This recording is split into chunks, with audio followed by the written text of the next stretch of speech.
DeepSeek FAQ was published on Monday, January 27th, 2025. It's Monday, January 27th. Why haven't you written about DeepSeek yet? I did. I wrote about R1 last Tuesday. I totally forgot about that. I take responsibility. I stand by the post, including the two biggest takeaways that I highlighted: emergent chain of thought via peer reinforcement learning and the power of distillation. And I mentioned the low cost, which I expanded on in Sharp Tech, and chip ban implications. But those observations were too localized to the current state of the art in AI. What I totally failed to anticipate were the broader implications this news would have to the overall meta discussion, particularly in terms of the US and China. Is there precedence for such a miss? There is. In September 2023, Huawei announced the Mate 60 Pro with a SMIC-manufactured 7nm chip. The existence of this chip wasn't a surprise for those paying close attention. SMIC had made a 7nm chip a year earlier, the existence of which I had noted even earlier than that. And TSMC had shipped 7nm chips in volume using nothing but DUV lithography. Later iterations of 7nm were the first to use EUV. Intel had also made 10nm chips, the equivalent of TSMC's 7nm chips, years earlier using nothing but DUV, but couldn't do so with profitable yields. The idea that SMIC could ship 7nm chips using their existing equipment, particularly if they didn't care about yields, wasn't remotely surprising, to me anyways. What I totally failed to anticipate was the overwrought reaction in Washington, D.C. Their dramatic expansion in the chip ban that culminated in the Biden administration transforming chip sales to a permission-based structure was downstream from people not understanding the intricacies of chip production and being totally blindsided by the Huawei Mate 60 Pro. I get the sense that something similar has happened over the last 72 hours. The details of what DeepSeek has accomplished, and what they have not, are less important than the reaction and what that reaction says about people's pre-existing assumptions. So what did DeepSeek announce? The most proximate announcement to this weekend's meltdown was R1, a reasoning model that is similar to OpenAI's O1. However, many of the revelations that contributed to the meltdown, including DeepSeek's training costs, actually accompanied the V3 announcement over Christmas. Moreover, many of the breakthroughs that undergirded V3 were actually revealed with the release of the V2 model last January. Is this model naming convention the greatest crime that OpenAI has committed? Second greatest. We'll get to the greatest momentarily. Let's work backwards. What was the V2 model and why was it important? The DeepSeek V2 model introduced two important breakthroughs: DeepSeek MOE and DeepSeek MLA.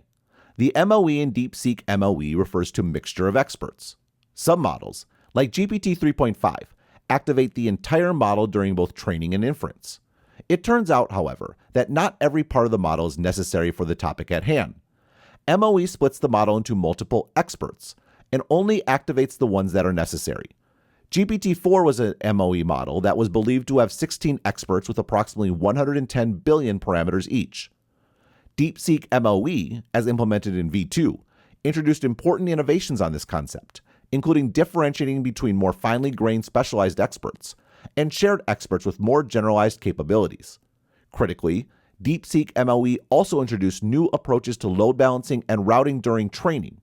Traditionally, MOE increased communications overhead in training in exchange for efficient inference, but DeepSeek's approach made training more efficient as well. DeepSeek MLA was an even bigger breakthrough.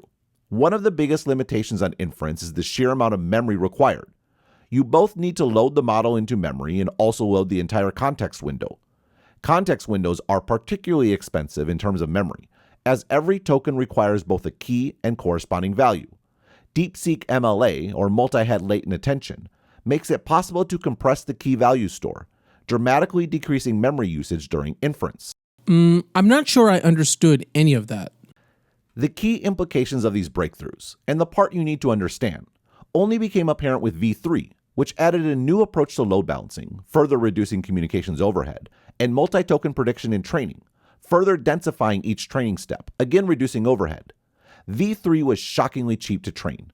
DeepSeek claimed the model training took 2,788,000 H800 GPU hours, which, at a cost of $2 per GPU hour, comes out to a mere $5.576 million. That seems impossibly low. DeepSeek is clear that these costs are only for the final training run and exclude all other expenses. from the V3 paper. Lastly, we emphasize again the economical training costs of DeepSeek v3 summarized in Table 1, achieved through our optimized co-design of algorithms, frameworks, and hardware. During the pre-training stage, training DeepSeek v3 on each trillion tokens requires only 180,000 H800 GPU hours, i.e. 3.7 days on our cluster with 2048 H800 GPUs. Consequently, our pre-training stage is completed in less than 2 months and costs 2,664,000 GPU hours. Combined with 119,000 GPU hours for the context length extension and 5,000 GPU hours for post-training, DeepSeek v3 costs only 2.788 million GPU hours for its full training. Assuming the rental price of the H800 GPU is $2 per GPU hour, our total training costs amount to only $5.576 million. Note that the aforementioned costs include only the official training of DeepSeek v3, excluding the costs associated with prior research and ablation experiments on architectures, algorithms, or data. So no, you can't replicate DeepSeek the company for $5.576 million. I still don't believe that number. Actually, the burden of proof is on the doubters, at least once you understand the V3 architecture. Remember that bit about DeepSeek MLE. V3 has 671 billion parameters, but only 37 billion parameters in the active expert are computed per token. This equates to 333.3 billion flops of compute per token. Here I should mention another DeepSeek innovation. While parameters were stored with BF16 or FP32 precision, they were reduced to FP8 precision for calculations. 2048 H800 GPUs have a capacity of 3.97 exaflops, i.e. 3.97 billion flops. The training set, meanwhile, consisted of 14.8 trillion tokens. Once you do all the math, it becomes apparent that 2.8 million H800 hours is sufficient for training V3. Again, this was just the final run, not the total cost, but it's a plausible number. Scale AI CEO Alexander Wang said they have 50,000 H100s.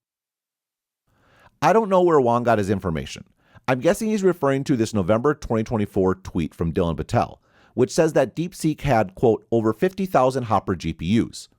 H800s, however, are Hopper GPUs. They just have much more constrained memory bandwidth than H100s because of US sanctions. Here's the thing. A huge number of the innovations I explained above are about overcoming the lack of memory bandwidth implied in using H800s instead of H100s. Moreover, if you actually did the math on the previous question, you would realize that DeepSeek actually had an excess of computing. That's because DeepSeek actually programmed 20 of the 132 processing units on each H800 specifically to manage cross-chip communications. Some of this stuff is impossible to do in CUDA.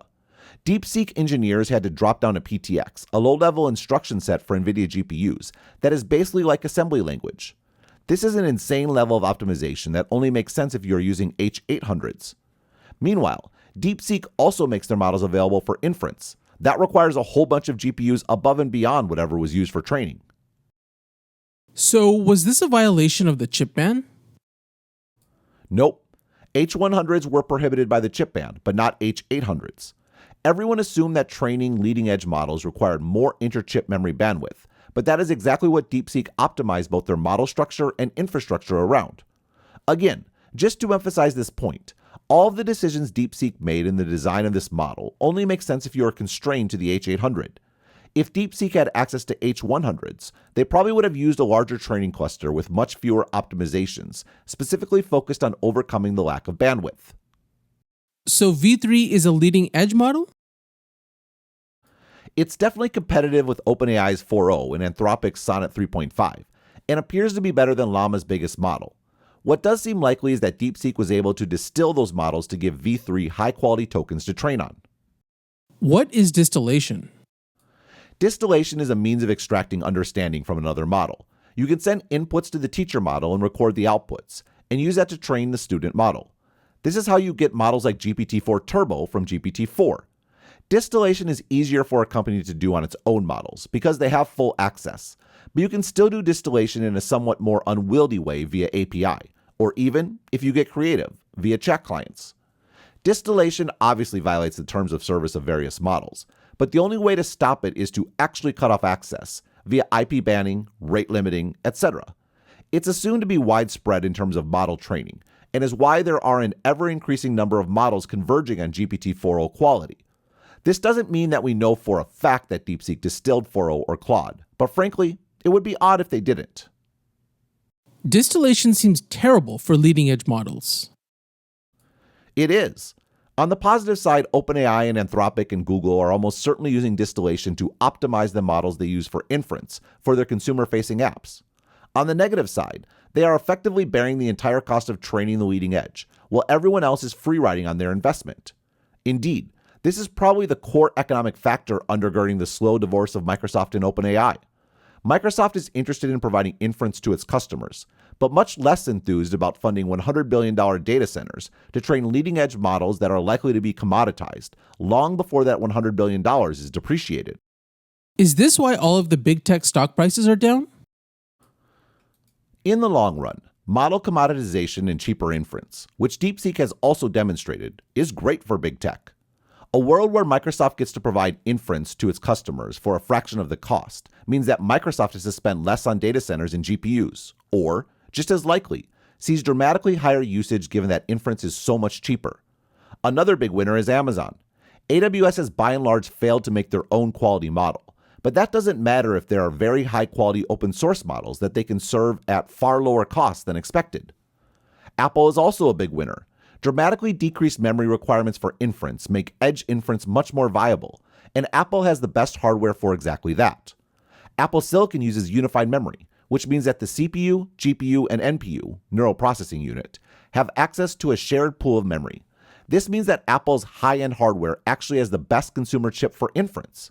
NVIDIA gaming GPUs max out at 32 gigabytes of VRAM, while Apple's chips go up to 192 gigabytes of RAM. Meta, meanwhile, is the biggest winner of all. I already laid out last fall how every aspect of Meta's business benefits from AI. A big barrier to realizing that vision is the cost of inference, which means that dramatically cheaper inference and dramatically cheaper training, given the need for Meta to stay on the cutting edge, makes that vision much more achievable. Google, meanwhile, is probably in worse shape. A world of decreased hardware requirements lessens the relative advantage they have from TPUs. More importantly, a world of zero-cost inference increases the viability and likelihood of products that displace search. Granted, Google gets lower costs as well, but any change from the status quo is probably a net negative. I asked why the stock prices are down. You just painted a positive picture. My picture is of the long run. Today is the short run, and it seems likely the market is working through the shock of R1's existence. Wait, you haven't even talked about R1 yet. R1 is a reasoning model like OpenAI's O1. It has the ability to think through a problem, producing much higher quality results, particularly in areas like coding, math, and logic. But I repeat myself. Is this more impressive than V3? Actually, the reason why I spent so much time on V3 is that that was the model that actually demonstrated a lot of the dynamics that seem to be generating so much surprise and controversy. R1 is notable, however, because O1 stood alone as the only reasoning model on the market, and the clearest sign that OpenAI was the market leader. R1 undoes the O1 mythology in a couple of important ways. First, there is the fact that it exists. OpenAI does not have some sort of special sauce that can't be replicated. Second, R1, like all of DeepSeek's models, has open weights. The problem with saying open source is that we don't have the data that went into creating it. This means that instead of paying OpenAI to get reasoning, you can run R1 on the server of your choice, or even locally, at dramatically lower cost. How did DeepSeek make R1? DeepSeek actually made two models, R1 and R10. I actually think that R10 is the bigger deal. As I noted above, it was my biggest focus in last Tuesday's update. Quote, R10, though, is the bigger deal in my mind. From the paper. In this paper, we take the first step toward improving language model reasoning capabilities using pure reinforcement learning, RL. Our goal is to explore the potential of LLMs to develop reasoning capabilities without any supervised data, focusing on their self-evolution through a pure RL process. Specifically, we use DeepSeek v3 base as the base model and employ GRPO as the RL framework to improve model performance in reasoning. During training, DeepSeek R10 naturally emerged with numerous powerful and interesting reasoning behaviors. After thousands of RL steps, DeepSeek R10 exhibits super performance on reasoning benchmarks. For instance, the PassAt1 score on AIME 2024 increases from 15.6% to 71%, and with majority voting, the score further improves to 86.7%, matching the performance of OpenAI 010912. Reinforcement learning is a technique where a machine learning model is given a bunch of data and a reward function. The classic example is AlphaGo, where DeepMind gave the model the rules of Go with the reward function of winning the game, and then let the model figure everything else out on its own. This famously ended up working better than other more human-guided techniques. LLMs to date, however, have relied on reinforcement learning with human feedback. Humans are in the loop to help guide the model, navigate difficult choices where rewards aren't obvious, etc. RLHF was the key innovation in transforming GPT-3 into ChatGPT, with well-formed paragraphs, answers that were concise and didn't trail off into gibberish, etc. R10, however, drops the HF part. It's just reinforcement learning. DeepSeek gave the model a set of math, code, and logic questions, and set two reward functions, one for the right answer and one for the right format that utilized a thinking process. Moreover, the technique was a simple one. Instead of trying to evaluate step-by-step, process supervision, or doing a search of all possible answers, a la AlphaGo, DeepSeek encouraged the model to try several different answers at a time and then graded them according to the two reward functions. What emerged is a model that developed reasoning and chains of thought on its own, including what DeepSeek called aha moments. A particularly intriguing phenomenon observed during the training of DeepSeek R10 is the occurrence of an, quote, aha moment, end quote. This moment, as illustrated in Table 3, occurs in an intermediate version of the model. During this phase, DeepSeek R10 learns to allocate more thinking time to a problem by reevaluating its initial approach. The behavior is not only a testament to the model's growing reasoning capabilities, but also a captivating example of how reinforcement learning can lead to unexpected and sophisticated outcomes. The moment is not only an aha moment for the model, but also for the researchers observing its behavior. It underscores the power and beauty of reinforcement learning. Rather than explicitly teaching the model on how to solve a problem, we simply provide it with the right incentives, and it autonomously develops advanced problem-solving strategies. The aha moment serves as a powerful reminder of the potential of RL to unlock new levels of intelligence in artificial intelligence, paving the way for more autonomous and adaptive models in the future. This is one of the most powerful affirmations yet of the bitter lesson. You don't need to teach the AI how to reason. You can just give it enough compute and data and it will teach itself. Well, almost. R10 reasons, but in a way that humans have trouble understanding. Back to the introduction. However, DeepSeek R10 encounters challenges such as poor readability and language mixing. To address these issues and further enhance reasoning performance, we introduced DeepSeek R1, which incorporates a small amount of cold start data and a multi-stage training pipeline. Specifically, we begin by collecting thousands of cold start data to fine-tune the DeepSeek v3 base model. Following this, we perform reasoning-oriented RL like DeepSeek R10. Upon nearing convergence in the RL process, we create new SFT data through rejection sampling on the RL checkpoint, combined with supervised data from DeepSeek v3 in domains such as writing, factual QA, and self-cognition, and then retrain the DeepSeek v3 base model.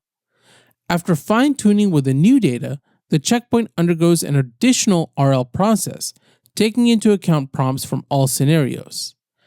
After these steps, we obtained a checkpoint referred to as DeepSeek R1, which achieves performance on par with OpenAI 01-1217. This sounds a lot like what OpenAI did for O1. DeepSeek started the model out with a bunch of examples of chain of thought thinking so it could learn the proper format for human consumption, and then did the reinforcement learning to enhance its reasoning, along with a number of editing and refinement steps. The output is a model that appears to be very competitive with O1. End quote.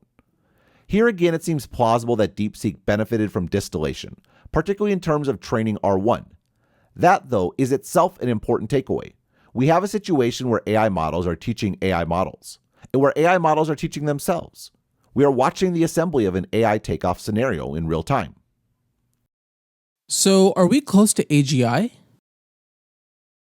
It definitely seems like it. This also explains why SoftBank, and whatever investors Masayoshi Son brings together, would provide the funding for OpenAI that Microsoft will not. The belief that we are reaching a takeoff point where there will in fact be real returns towards being first. But isn't R1 now in the lead? I don't think so. This has been overstated. R1 is competitive with O1, although there do seem to be some holes in its capability that point towards some amount of distillation from O1 Pro. OpenAI, meanwhile, has demonstrated O3, a far more powerful reasoning model. DeepSeek is absolutely the leader in efficiency, but that is different than being the leader overall. So, why is everyone freaking out? I think there are multiple factors. First, there is the shock that China has caught up to the leading US labs, despite the widespread assumption that China isn't as good at software as the US. This is probably the biggest thing I missed in my surprise over the reaction. The reality is that China has an extremely proficient software industry generally, and a very good track record in AI model building specifically. Second is the low training cost for V3 and DeepSeek's low inference costs. This part was a big surprise for me as well, to be sure, but the numbers are plausible. This, by extension, probably has everyone nervous about NVIDIA, which obviously has a big impact on the market. Third is the fact that DeepSeek pulled this off despite the chip ban. Again though, while there are big loopholes in the chip ban, it seems likely to me that DeepSeek accomplished this with legal chips. I own NVIDIA. Am I screwed? There are real challenges this news presents to the NVIDIA story. NVIDIA has two big moats. CUDA is the language of choice for anyone programming these models, and CUDA only works on NVIDIA chips. And NVIDIA has a massive lead in terms of its ability to combine multiple chips together into one large virtual GPU. These two moats work together. I noted above that if DeepSeek had access to H100s, they probably would have used a larger cluster to train their model, simply because that would have been the easier option. The fact they didn't, and were bandwidth constrained, drove a lot of their decisions in terms of both model architecture and their training infrastructure. Just look at the US labs. They haven't spent much time on optimization because NVIDIA has been aggressively shipping ever more capable systems that accommodate their needs. The route of least resistance has simply been to pay NVIDIA. DeepSeek, however, just demonstrated that another route is available. Heavy optimization can produce remarkable results on weaker hardware and with lower memory bandwidth. Simply paying NVIDIA more isn't the only way to make better models. That noted, there are three factors still in NVIDIA's favor. First, how capable might DeepSeek's approach be if applied to H100s or upcoming GB100s? Just because they found a more efficient way to use compute doesn't mean that more compute wouldn't be useful. Second, lower inference costs should, in the long run, drive greater usage. Microsoft CEO Satya Nadella, in a late-night tweet almost assuredly directed at the market, said exactly that. Javon's paradox strikes again.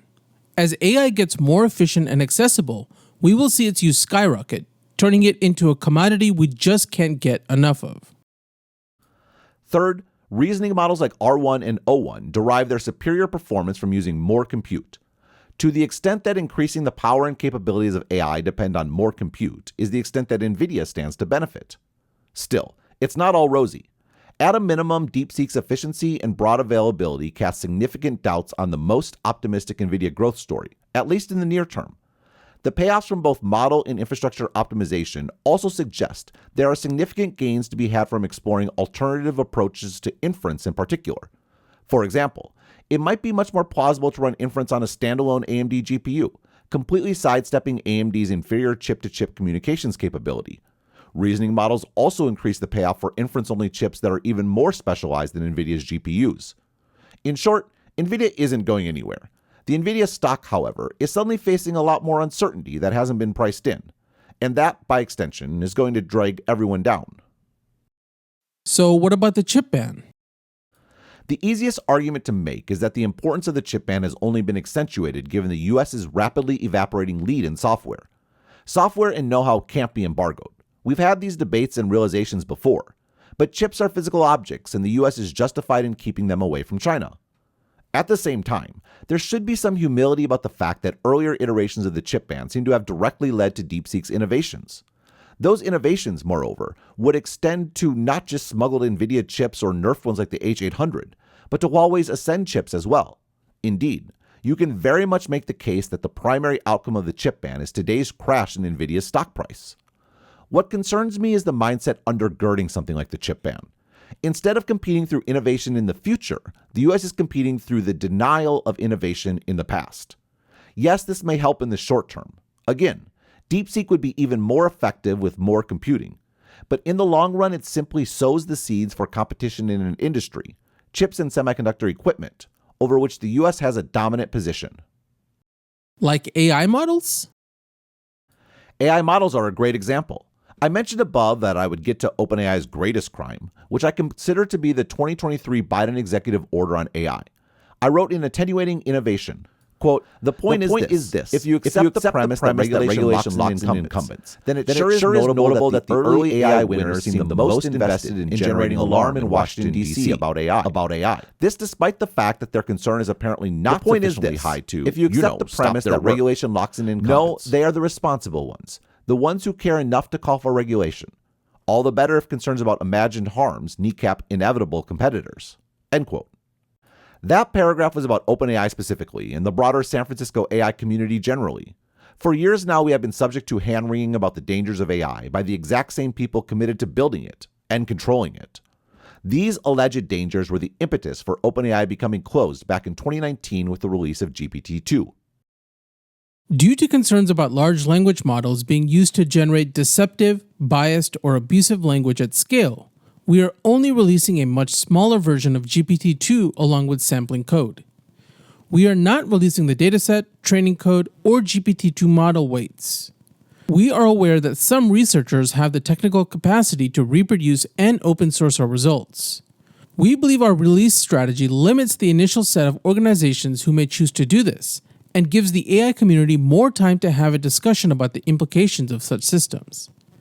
We also think governments should consider expanding or commencing initiatives to more systematically monitor the societal impact and diffusion of AI technologies, and to measure the progression in the capabilities of such systems. If pursued, these efforts could yield a better evidence base for decisions by AI labs and governments regarding publication decisions and AI policy more broadly. The arrogance in this statement is only surpassed by the futility. Here we are 6 years later, and the entire world has access to the weights of a dramatically superior model. OpenAI's gambit for control, enforced by the US government, has utterly failed. In the meantime, how much innovation has been foregone by virtue of leading-edge models not having open weights? More generally, how much time and energy has been spent lobbying for a government-enforced moat that DeepSeek just obliterated that would have been better devoted to actual innovation? So you're not worried about AI doom scenarios? I definitely understand the concern, and just noted above that we are reaching the stage where AIs are training AIs and learning reasoning on their own. I recognize, though, that there is no stopping this train. More than that, this is exactly why openness is so important. We need more AIs in the world, not an unaccountable board ruling all of us. Wait, why is China open sourcing their model? Well, DeepSeek is, to be clear. CEO Liang Wenfeng said in a must-read interview that open source is key to attracting talent. In the face of disruptive technologies, moats created by closed sources are temporary. Even OpenAI's closed source approach can prevent others from catching up. So we anchor our value in our team. Our colleagues grow through the process, accumulate know-how, and form an organization and culture capable of innovation. That's our moat. Open source, publishing papers, in fact, do not cost us anything. For technical talent, having others follow your innovation gives a great sense of accomplishment. In fact, open source is more of a cultural behavior than a commercial one, and contributing to it earns us respect. There is also a cultural attraction for a company to do this.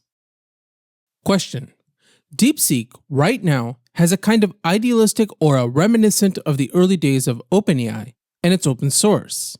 Will you change to closed source later on? Both OpenAI and Mistral move from open source to closed source. Answer: we will not change to closed source. We believe having a strong technical ecosystem first is more important. This actually makes sense beyond idealism. If models are commodities, and they are certainly looking that way, then long-term differentiation comes from having a superior cost structure. That is exactly what DeepSeek has delivered, which itself is resonant of how China has come to dominate other industries. This is also contrary to how most US companies think about differentiation, which is through having differentiated products that can sustain larger margins. So is OpenAI screwed? Not necessarily. ChatGPT made OpenAI the accidental consumer tech company, which is to say a product company. There is a route to building a sustainable consumer business on commoditizable models through some combination of subscriptions and advertisements.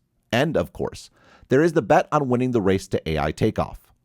Anthropic, on the other hand, is probably the biggest loser of the weekend. DeepSeek made it to #1 in the App Store, simply highlighting how Claude, in contrast, hasn't gotten any traction outside of San Francisco.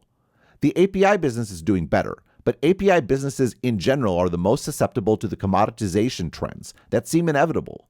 And do note that OpenAI and Anthropic's inference costs look a lot higher than DeepSeek because they were capturing a lot of margin. That's going away. So this is all pretty depressing then. Actually, no. I think that DeepSeek has provided a massive gift to nearly everyone. The biggest winners are consumers and businesses who can anticipate a future of effectively free AI products and services. Javon's paradox will rule the day in the long run, and everyone who uses AI will be the biggest winners. Another set of winners are the big consumer tech companies. A world of free AI is a world where product and distribution matters most, and those companies already won that game. The end of the beginning was right. China is also a big winner in ways that I suspect will only become apparent over time. Not only does the country have access to DeepSeek, but I suspect that DeepSeek's relative success to America's leading AI labs will result in a further unleashing of Chinese innovation as they realize they can compete. That leaves America and a choice we have to make. We could, for very logical reasons, double down on defensive measures, like massively expanding the chip ban and imposing a permission-based regulatory regime on chips and semiconductor equipment that mirrors the EU's approach to tech. Alternatively, we could realize that we have real competition and actually give ourselves permission to compete. Stop wringing our hands, stop campaigning for regulations. Indeed, go the other way and cut out all of the cruft in our companies that has nothing to do with winning. If we choose to compete, we can still win. And if we do, we will have a Chinese company to thank.